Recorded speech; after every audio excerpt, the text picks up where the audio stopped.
Selamat siang Bapak Ibu dan teman-teman sekalian. Pada video kali ini, kita akan membahas mengenai rangkaian dari teori, penelitian terkait, administrasi, dan scoring dari tes MSDT.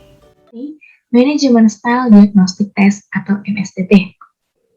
Nah, sebagai pengantarnya, kita harus tahu dulu nih, apa sih MSDT? MSDT merupakan suatu tes untuk mengukur gaya kepemimpinan seseorang berdasarkan teori 3 dimensi atau dengan 3 dimension theory. Nah, tes ini dikemukakan oleh Roger Redin yang merupakan seorang guru besar yang diperbantukan pada Departemen of Business Administration yang berada di University of New Brunswick di Kanada. Nah, menurut Roger Redin ini, ada 3 pola dasar mengenai perilaku kepemimpinan. Yang pertama bisa kita lihat, ada berorientasi pada tugas atau task oriented, kemudian ada berorientasi pada hubungan kerjasama atau relationship oriented, nah, dan yang terakhir ada berorientasi pada hasil atau effectiveness oriented. Nah, ini dia 3 pola dasar menurut Roger Redin, pola dasar perilaku kepemimpinan. Nah, dari 3 pola dasar kepemimpinan ini dikembangkan menjadi 8 gaya kepemimpinan. Yang pertama ada deserter, yang kedua autocrat, yang ketiga ada compromiser, missionary, bureaucrat, benevolent autocrat, developer, dan eksekutif. Nah, di sini terdapat gaya kepemimpinan yang efektif dan tidak efektif. Tapi, gaya kepemimpinan ini tergantung pada ciri atau karakteristik yang ditampilkan seseorang. Nah, bisa dilihat kalau yang kurang efektif itu ada deserter, autocrat, compromiser, missionary. Sedangkan kalau yang lebih efektif itu ada bureaucrat, benevolent, autocrat, developer, dan eksekutif. Berikutnya ada petunjuk utama pelaksanaan MSDT. Nah, di sini saya sudah tampilkan bagaimana bentuk dari soal untuk MSDT dan lembar jawaban MSDT. Di sini saya akan jelaskan bagaimana untuk pelaksanaan MSDT tersebut. Nah, di sini dalam mengerjakannya dibutuhkan waktu 30 menit dan ada 64 pernyataan untuk mengukur persepsi seseorang mengenai gaya kepemimpinannya yang diberikan dalam bentuk buku soal MSDT. Nah, ini dia bentuk soal MSDT-nya. Nah, tugas dalam mengerjakan MSDT ini memilih salah satu pernyataan A atau B pada pasangan pernyataan yang diberikan. Nah, dalam instruksinya diberikan seperti ini. Dari 2 pernyataan yang diberikan, tentukan pernyataan mana yang paling menggambarkan apa yang biasanya Anda lakukan dalam pekerjaan Anda sehari-hari. Mungkin ada pernyataan yang membingungkan Anda, misalnya, kedua pernyataan sama-sama menggambarkan diri Anda. Nah, di sini mungkin ada nih, 2 pernyataan yang benar-benar sesuai dengan diri kita.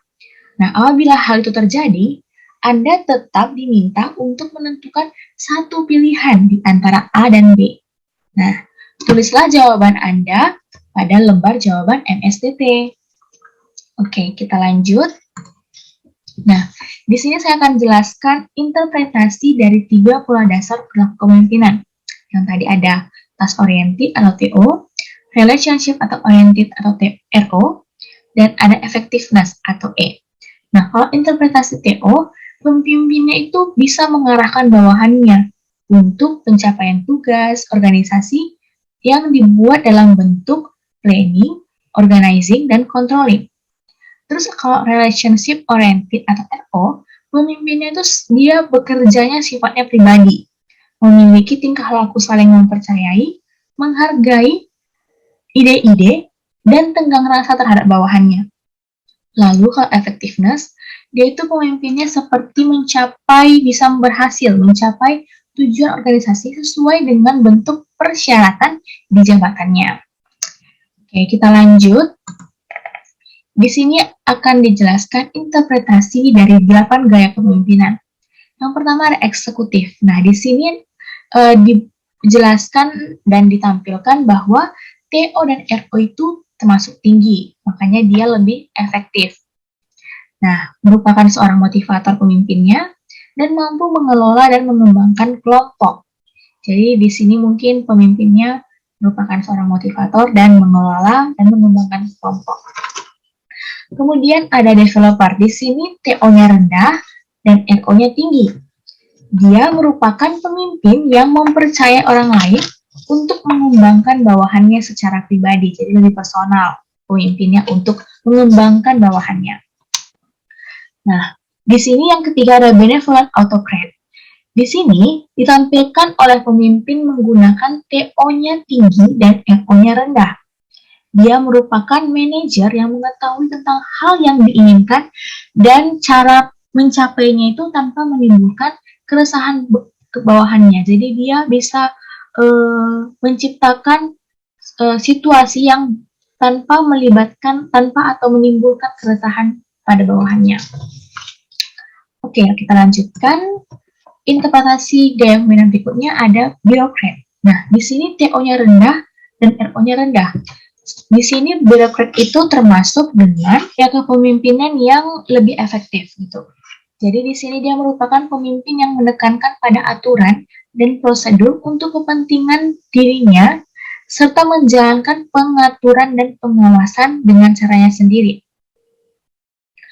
Terus dia itu termasuk pemimpin yang hati-hati dalam bertindak. Jadi dia punya pemikiran yang lebih kritis ya. Jadi dalam melakukan sesuatu sehingga dia berhati-hati. Terus ada missionary. Dia itu pemimpin TO-nya dengan TO rendah dan RO-nya tinggi. Merupakan pemimpin yang mementingkan keharmonisan organisasinya. Jadi dia lebih punya menjaga dan menciptakan keharmonisan organisasi daripada pelaksanaan tugas. Jadi di sini bisa dibilang pemimpinnya kurang efektif. Gitu. Lanjut, ada interpretasi gaya kepemimpinan kompromisan. Di sini pemimpinnya TO dan RO-nya tinggi pada situasi dan orang tertentu. Jadi juga bisa dibilang kurang efektif. Merupakan pemimpin yang kurang dalam mengambil keputusan, sehingga dia mudah terpengaruh dalam orang lain, kurang memiliki pendirian istilahnya. Dia hanya mampu mengurangi berbagai tekanan dan permasalahan secara minimal. Dia juga bukan seorang pemimpin yang mampu menyusun dan menerapkan program dengan jangka panjang secara optimal. Jadi dia mungkin bisa menciptakan, menyusun, menerapkan program itu dalam jangka pendek, sehingga kan kurang baik ya untuk dalam suatu organisasi atau perusahaan gitu. Terus ada autocrat. Nah, di sini pemimpinnya itu TO-nya tinggi dan RO-nya rendah dalam situasi yang tidak sejalan dengan tingkah laku bawahannya. Jadi dia pemimpinnya itu juga kurang efektif nih. Dan dia juga merupakan pemimpin yang tidak bisa mempercayai orang lain. Tidak bisa mempercayai orang lain dan tidak menyenangkan dan hanya tertarik pada tugas-tugas yang mendadak sesaat begitu. Lanjut, ada interpretasi gaya kepemimpinan yang deserter. Nah, di sini ada pemimpin itu TO-nya rendah dan RO-nya rendah ketika dalam situasi yang tidak tepat, sehingga kurang dapat bertindak secara efektif nih pemimpinnya. Dan dia juga merupakan pemimpin yang pasif dan tidak mau terlibat dalam pekerjaannya, gitu.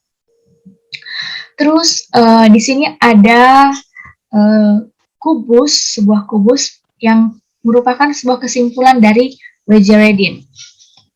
Nah, di sini dijelaskan bahwa sudut-sudut yang ditinggalkan anak panah menggambarkan sifat-sifat negatif dan sudut-sudut yang dijadikan sasaran anak panah menggambarkan sifat-sifat positif. Bisa kita lihat di sini nomor 1. Nomor 1 itu adalah deserter. Kita lihat RO-nya RO anak panahnya meninggalkan 1, dia mengarah ke 4, makanya dia negatif kan. Nah, kita lihat TO-nya. TO-nya juga meninggalkan 1, dia mengarah ke 2, makanya dia negatif. Kita juga lihat E-nya. E-nya juga meninggalkan 1, dia mengarah ke nomor 7, makanya E-nya negatif. Begitu. Lanjut, nah di sini ada penelitian terkait dari yang berjudul Studi Efektivitas Manajemen Organisasi SDM dan Kepemimpinan dalam Persekolahan Swasta di Era 4. Nah, jadi penelitian ini menggunakan MSDT untuk mengetahui efektivitas manajemen organisasi, SDM, dan kepemimpinan dalam persekolahan swasta di era 4 saat ini.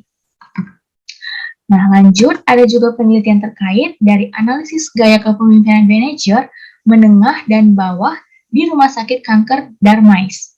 Nah, di sini dia menggunakan tes MSDT dan menunjukkan bahwa di sini lebih dominan gaya kepemimpinan yang birokratis. Itu. Oke, sekian dari presentasi saya hari ini. Semoga penjelasan saya dapat diterima dengan baik. Terima kasih.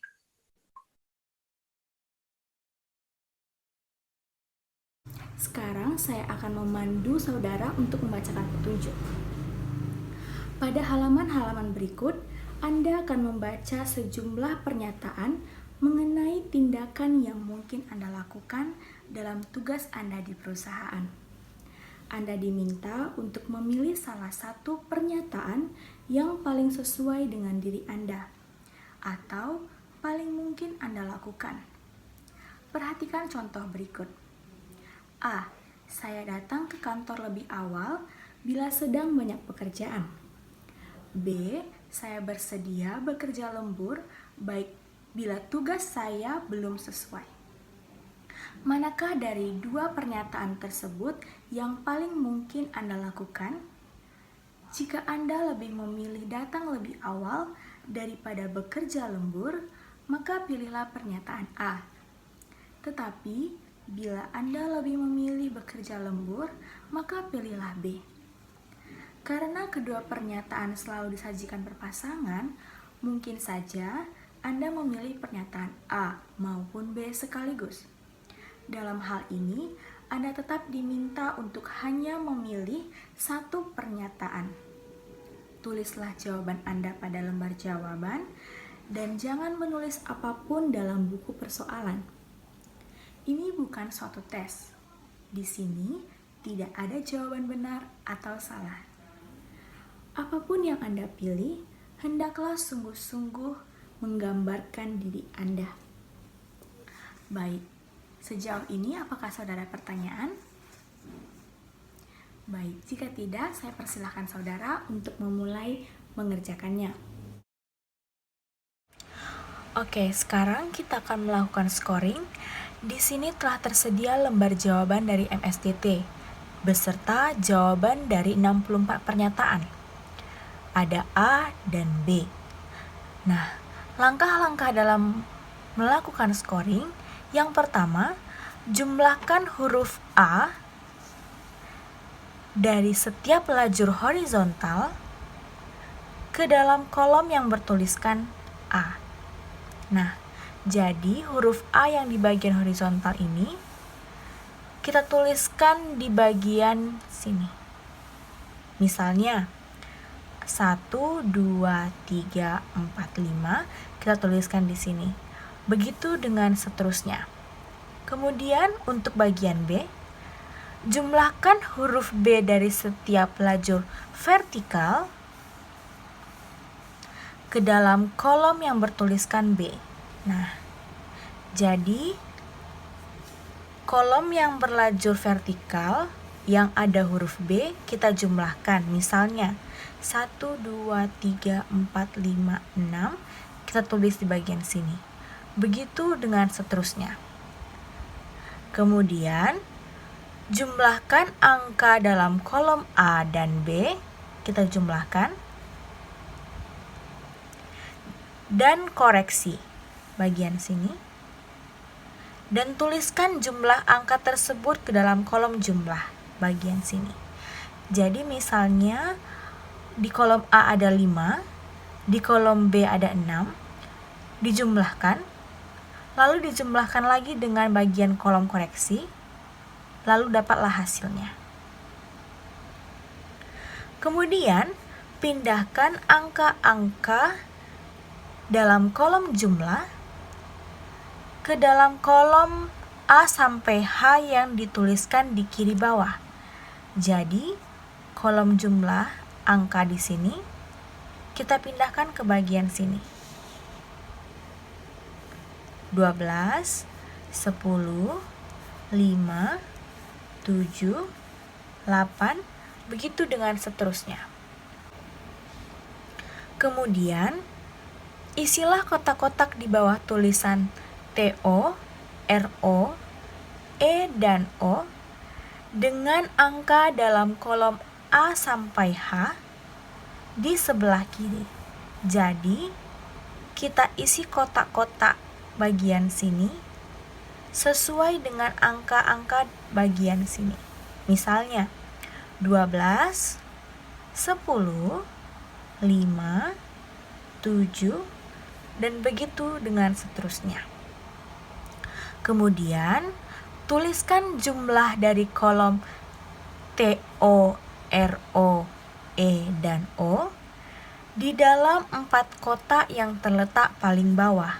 Jadi bagian sini. Jadi kita jumlahkan,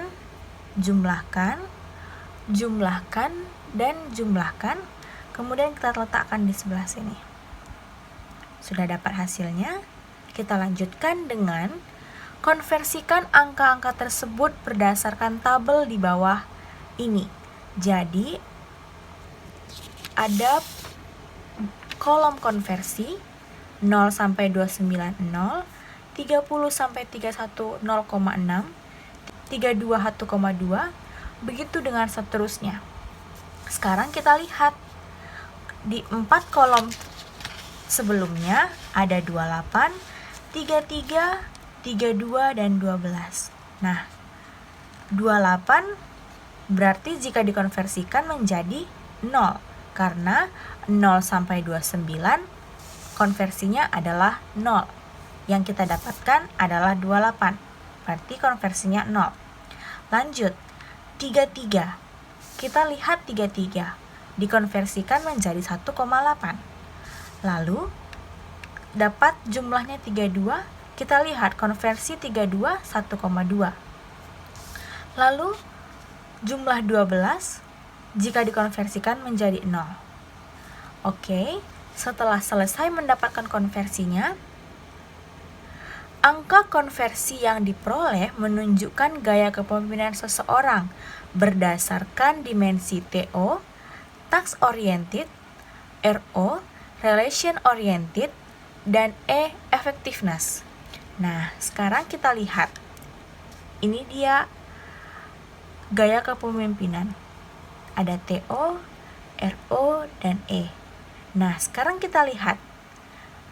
TO kita berada setelah dikonversikan berada di bawah 2 karena hasilnya adalah 0. Berarti kita letakkan di sini.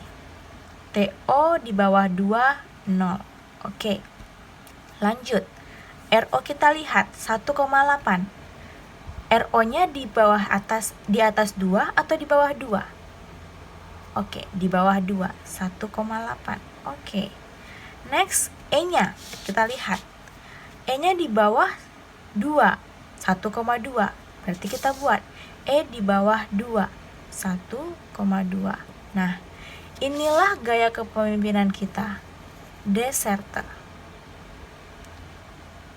Nah, kita juga bisa membuat profil gaya kepemimpinan berdasarkan angka mentah sebelum dikonversikan. Nah, tadi sebelum dikonversikan ada 12, 10, 5, 7, 8, dan seterusnya. Kita buat di sini 12, 10, 5, 7, dan begitu seterusnya. Inilah profil gaya kepemimpinan. Nah, selanjutnya dari profil gaya kepemimpinan ini, kita juga bisa menentukan gaya dominan dan gaya penunjang. Jika menentukan gaya dominan, kita harus lihat skor sama dengan atau lebih dari 11. Sekarang kita lihat. Yang skor sama dengan atau lebih dari 11 adalah deserter karena mendapatkan 12. Oke. Dan gaya penunjangnya yaitu skor sama dengan 10. Sekarang kita lihat jumlah dari gaya kepemimpinan sebelumnya ada 10, berada di missionary. Berarti gaya kepemimpinan yang ditampilkan seorang pemimpin adalah deserter dan missionary. Demikianlah scoring tes dari MSDT.